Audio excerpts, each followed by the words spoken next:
Ladies and gentlemen, this is part of your exit ticket for the World War II lesson. I want you to listen to the words I'm about to read, and I want you to tell me in a note on this message what these words mean to you after everything we've studied.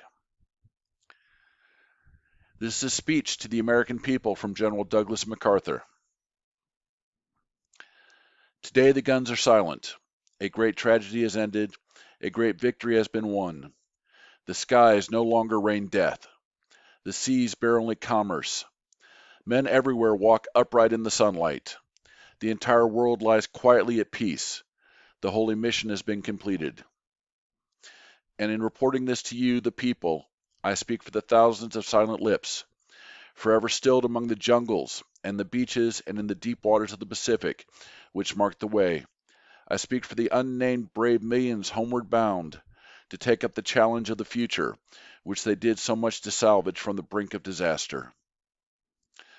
As I look back on the long, torturous trail from those grim days of Bataan and Corregidor, when an entire nation lived in fear, when democracy was on the defensive everywhere, when modern civilization trembled in the balance, I thank a merciful God that He has given us the faith, the courage, and the power from which to mold victory.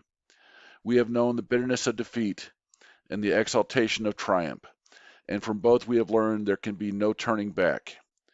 We must go forward to preserve in peace what we have won in war.